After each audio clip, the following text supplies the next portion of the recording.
అందరికి వినపడుతుందా? సేన హఠారోజ్గా సేన రామ్ రామ్, जय सेवालाल, जय मरमरी। अपने कत्तरातो अपने गोरे जातकरण ఈ ఆంధ్ర రాష్ట్రం अपने గుర్తించకు ప్రభుత్వం ఈ తెలుగుదేశం ప్రభుత్వం కనుక చూడాలి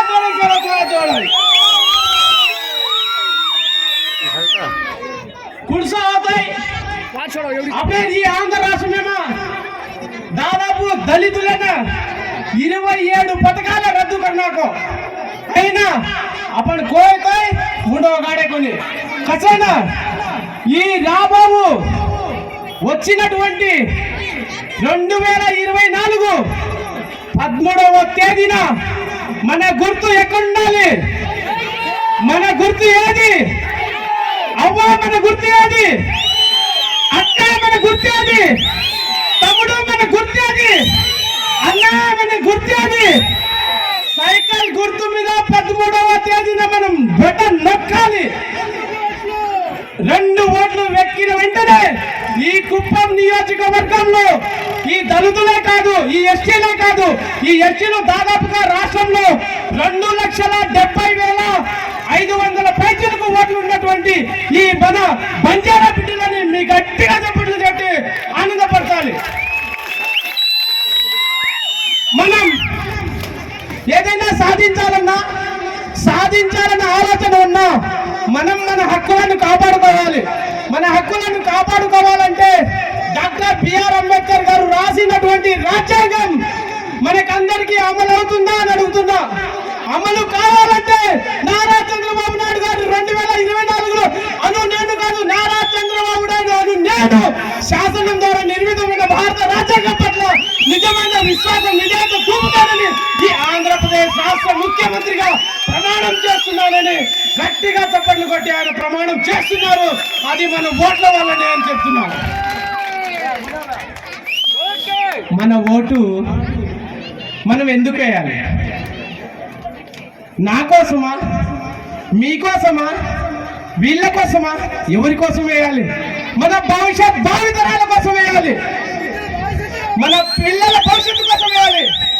నాకు ఏదైనా మార్గంలో వెళ్ళాలనుకున్నప్పుడు ఈ ననియాల కుప్పంలో ఉంటారు రవినాయకన్ గారు. మనం పుట్టడం సాధారణమే కావచ్చు, మరణం మాత్రం చరిత్ర సృష్టించే విధంగా ఉండాలని తెలియజేసినటువంటి మహానుభావుడు మన రవినాయకన్ గారు. ఎప్పుడు చెప్తుంటారు యువతకు, నువ్వు పుట్టిందెందుకు? నీ కుటుంబం కోసమా లేక 10 మంది కోసమా? నీ మరణం సాధారణమైన కావచ్చు, కానీ మరణం మాత్రం చరిత్ర సృష్టించే విధంగా ఉండాలి. ఈ 2024లో మన భవిష్యత్ మారబోతుంది. 2019లో మనమందరం మోసపోయాం. మనం నమ్మి ఒక అవకాశం ఇచ్చాం, కానీ అవకాశం ఎందుకు ఇచ్చాం? మన పిల్లల భవిష్యత్తు బాగుపడుతుందేమో, నా భవిష్యత్తు బాగుపడుతుందేమో అని కలలు కన్నాం. భవిష్యత్తు మారిందా అక్క? భవిష్యత్తు మారిందా అన్నా?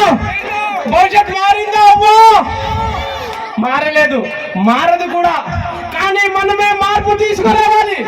ఆ మార్పు తీసుకురావాలంటే నువ్వు రోజుకి 24 గంటలు కష్టపడాల్సిన అవసరం లేదు. ఎందుకు? మనకు ఒక్క అవకాశం డాక్టర్ బిఆర్ అంబేద్కర్ గారు రాజ్యాంగంలో రాసినటువంటి ఓటు హక్కు.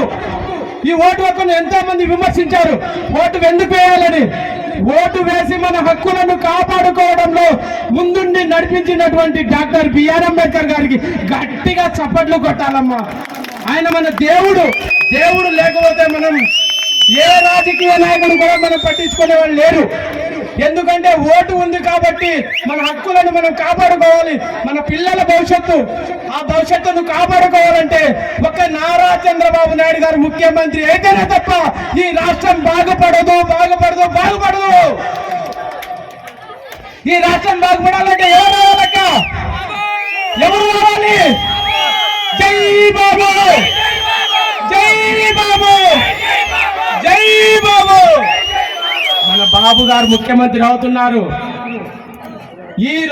ఈ రోజు 8వ తేదీన మన నారా చంద్రబాబు నాయుడు గారు వారి సతీమణి నారా భువనేశ్వరి గారు మన గ్రామానికి విచ్చేస్తున్నారు. ఎందుకు? ఈ పేద ప్రజలు అడవి పక్కన ఉంటారు. మన సేవాలాల్ మహారాజు ఆనాడు ఒక కలలు కన్నారు. మన ఈ బంజారాలందరూ ఒక నది వైపున అడవి పక్కనే ఉండేవారు. ఆ విధంగానే అడవి పక్కన ఉన్నాం. కానీ ఎవరిలో మనం తక్కువ? నిన్ను చూస్తే తక్కువ, నిన్ను చూస్తే తక్కువ, ఎవరిని చూస్తే తక్కువ? ఒక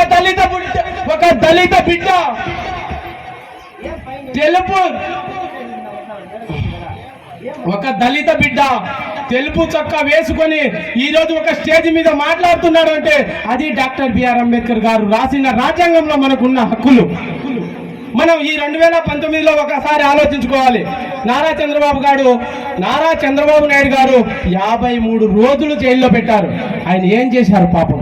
ఈ వయసులో మన కోసం, మన పిల్లల భవిష్యత్తు కోసం ఆయన మన కోసం పాటుపడాలా?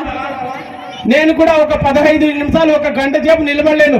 ఆయన 2 గంటల సేపు 47-50 డిగ్రీల ఎండలో కూడా ఆయన నిస్వార్థంగా మన కోసం ప్రసంగాన్ని ఇస్తున్నాడు. ఆయనను మనం ఎంతలా గౌరవించాలంటే ఎంత చేసినా తక్కువే. ఈ రాష్ట్రానికి ఆయనకు ముఖ్యమంత్రి అవసరమా? దాదాపుగా 14 సంవత్సరాలు ముఖ్యమంత్రి చేసిన ఘనత నారా చంద్రబాబు నాయుడు గారికి దక్కుతుంది. ఆయన ఈ వయసులో ముఖ్యమంత్రి కావడం మనకు అనవసరం. ఎందుకంటే మన పిల్లలు, మన భవిష్యత్తు అయిపోయింది అనుకో, మన పిల్లలు రాబో తరానికి ఒక మార్గదర్శకాన్ని నిలబెట్టే నాయకుడు, ఈ రాష్ట్రాన్ని ముందుకు నడిపించే నాయకుడు నారా చంద్రబాబు నాయుడు గారు. అక్క, ఈ రాష్ట్ర రాజధాని ఎవరికైనా తెలుసా? మీ పిల్లలందరూ స్కూల్లో చదువుతున్నారా? కాలేజీలో చదువుతున్నారా? అన్న, మీ పిల్లలు కాలేజీలో చదువుతున్నారు. ఈ ఆంధ్రప్రదేశ్ రాష్ట్రానికి రాజధాని ఏది అంటే ఒక ఆప్షన్ కూడా పెట్టలేని పరిస్థితి. 3 రాజధానులు అన్నాడు. మొన్న మహేంద్రవరంలో బీజేపీ కూటమి నరేంద్ర మోడీ గారు వచ్చి 3 రాజధాని అన్నారు. ఒక్క రాజధాని కూడా నిర్మించిన పాపాన పోలేదు ఈ జగన్మోహన్ రెడ్డి. కానీ ఒక్క రాజధాని అమరావతికి వెళ్ళి చూస్తే ఒక్కొక్క బిల్డింగ్ లను మన కళ్ళు పైకెత్తుకొని చూడాలి. ఆ విధంగా ఉన్నటువంటి అమరావతి రాజధానిని లేకుండా చేసిన ఘనత ఈ మన ముఖ్యమంత్రి గారు, మన నారా చంద్రబాబు నాయుడు గారు. వీళ్ళు ఒక మాట అంటారు, ఆ మాట నేను అనలేను కానీ ఈ రాష్ట్రాన్ని సర్వనాశనం చేసినటువంటి మహానుభావుడు ఈ జగన్మోహన్ రెడ్డి గారు. ఈ రాష్ట్రం బాగుపడాలంటే ఎవరు రావాలి? బాబు రావాలా? మీ భవిష్యత్తు మారాలంటే ఎవరు రావాలి? బాబే రావాలి. ఎవరు రావాలి? బాబే రావాలి. మనకు మన రామకుప్పం దగ్గర ఆంధ్రీ నివా కాలువ వచ్చింది. నీళ్ళు వచ్చాయక్క.